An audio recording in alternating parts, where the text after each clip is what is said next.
So let's talk about delegation. So the most important part about delegation is that the reality is this is an important part of developing ourselves as leaders in your organization. It was one of the leadership abilities that we talk about that are critical, just really knowing how to move on, how to get past so many of the ceilings we'll hit as we grow our business. Delegation is the only way to grow. There's no way to get to be a billion-dollar company if there's only five of you. So you have to be able to find ways to constantly peel and reorganize, structure the business in a new way, and delegating things, finding like things that you can take off your plate and give to someone else. That's critical to being able to be a great executive in a growing business. And you really want also at the same time to have A players for everything you're doing in the organization, right? I mean, that's the dream. And we really only we want to have a whole company of A players, but you're only going to be an A player at something that you want to be good at. You have to want to be good at it to be an A player. If you go along with me on that one, we'll talk more about that in more detail. But it's one of those critical concepts. Like, hey, something you really hate doing, you're never going to be an A player. I think we can accept that. But knowing that you're only really going to be an A player at things you really want to be good at is really critical to this. We also, on a regular basis, when we think about the structure of our business, we ask the question every quarter, looking at the chart of all the people that were in the organization. Hey, is this still the right structure for our business? Are there any right people in the right seat issues that we have to talk about and deal with? And the last one is, does everyone have enough time to do their job well? And that doesn't always have to be the way we start this delegate and elevate process, but it's critical that we have ways of solving hey, we don't have enough time to do our job well. And this is one of those things we can insert in that. This is a way to solve that problem or start a process of solving that problem. If you don't have time to do your job well, it may be time to delegate pieces of it, right? Or certainly time to consider it. You don't always have great delegation options, but sometimes just giving it a name can help you move forward and start to just deal with it better. And if there are parts of the job you feel like are drudgery, it's time to elevate yourself, get yourself out of the drudgery and into this place where you're working on things that actually add value. And we're going to talk more about that here in a second. About 80% of your time should be spent on roles and responsibilities in your seat. The things that you're in charge of, that you own in the organization, your accountabilities. The other 20% should be applied to rocks. So that's how we think about it in terms of our guidance for the leadership team. How the leadership team, one day a week is just about making things better. The other 4 days a week are about just getting the work done every day. You don't want to really divide it that way for the most part. You only want to but you want to give yourself blocks of time to go work on rocks, and the rest of your time you're going to spend on making things move forward. So, with all those things in mind, those are all things that enter into our brain when we talk about delegation and elevation. So let's ask the question: Can you be an A player in your current role? And this is part of what you want to do to set the bar of people you're going to hire. People that are going to be you want to find people that are going to be great at their job and love doing it. Can we all agree that's really what creates an A player? That those people that just love their work, love what they're doing, and they can't wait to get better and better at it, and are already great at it, right? So if you're good at it, you're trying to get great at it. Those are also you might be say B players. You're going to make some more mistakes than an A player. But if you're that A and B player zone is in the upper right there, that's where we will have most of our folks. And then you can see as we pull away from that, as we get less and less great at it and less passionate about it, we're going further and further down the alphabet to the point where if you stink at something, you hate it, you're going to be lousy at it. You're going to be a D player.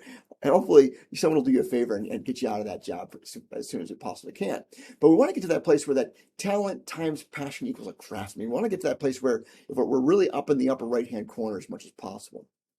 Another way of thinking about it is we can actually get to the place where we're actually measuring our ability to be able to have talent at something. There's lots of testing we can do now and assessments we can do to see whether you're going to be good at all the little components of your job. So we can really figure that out. And then also passion, whether you hate or love something. quite often those fit into some of the other type of assessments we can do about the things you in general like to do. And we can really get to a place where we're actually testing to find whether you're going to be, how strong you're going to be in any one of these buckets, right? So 50% chance of you actually succeeding if you stink and hate it.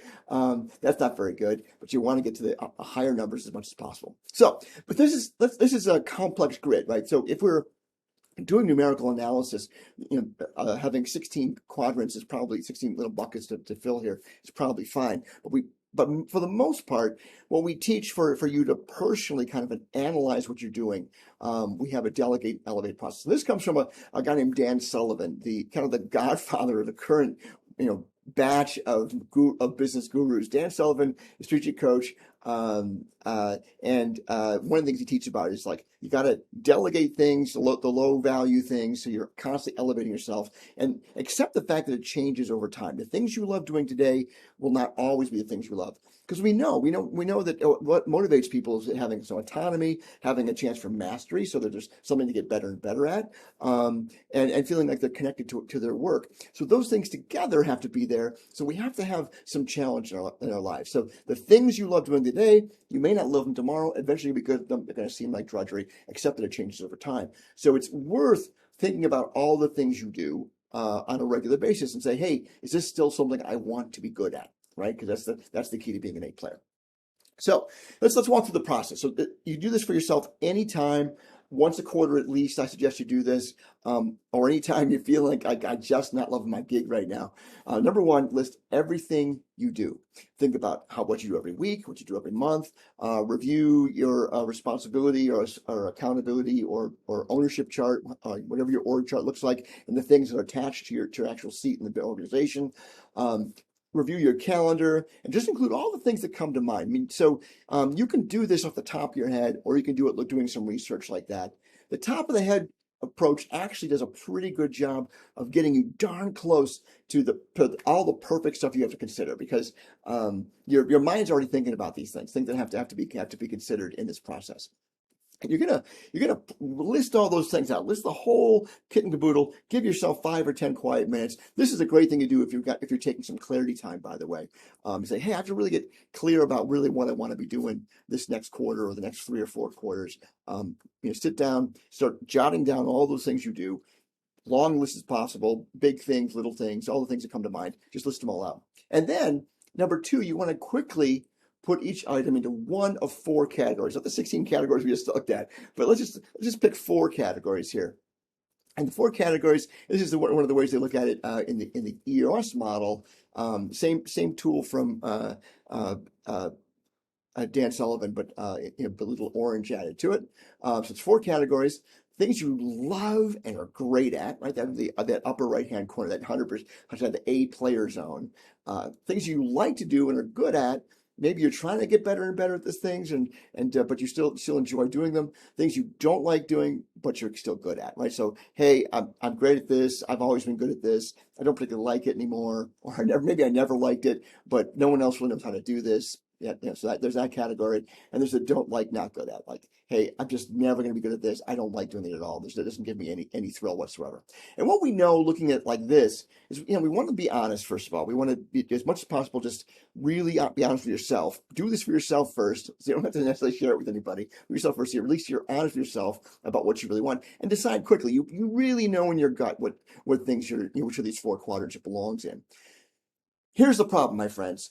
Everything that's below the line, everything in that gray zone that don't like but you're good at, don't like you're not good at, the reality is you're not good at those things. If you don't like being good at it, if you don't want to be good at it, you're not good at it. If you don't want to be better and better at it, you're just not good at it. Maybe you were at one time, but you're not anymore. So everything at that bottom quadrant, you should think about, how would I delegate these things? How would I give these things away? Where could some things can be automated? Some things could be delegated to somebody else. You delegate them to a process or to a machine or a person.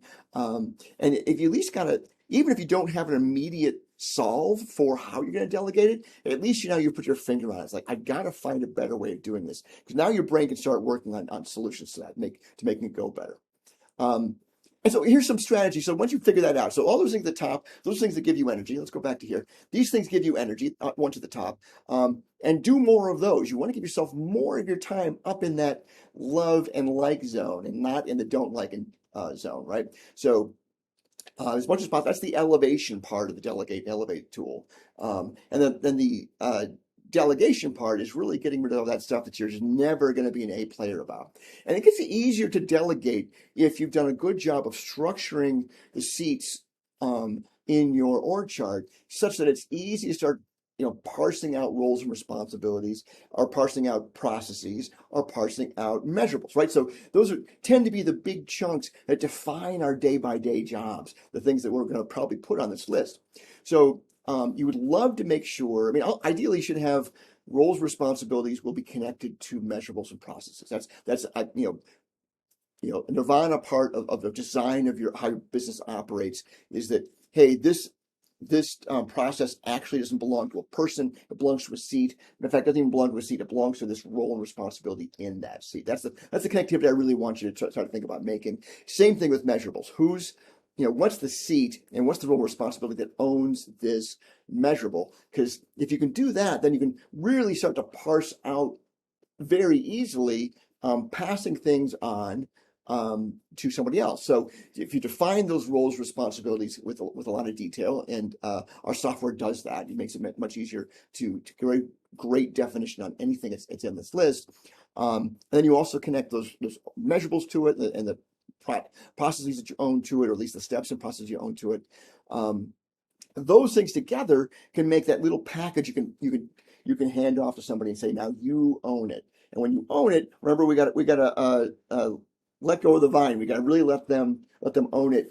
They're going to find their own way of doing it, making it better, and hope they love it. That's what they're going to be focused on: is how do I make this better? So you hand it off. You tell them, hey, this is everything I have documentation wise. This is how I used to do it. I'll walk you through it once so that you feel comfortable with what was there. But then I'm going to step back and let you just handle it, because that's what delegation's all about. So there you go. So that's very simple tool. So delegation tool that we use based on the Dan Sullivan notion of delegate and elevate. List everything you do, put it in these quadrants, and I swear every time you do it, even if you know the trick of it, you're going to end up thinking yourself through it, and you end up finding buckets of things that you can get rid of, increase your energy, increase that the A playerness in your day, and that everyone benefits from that. Thanks.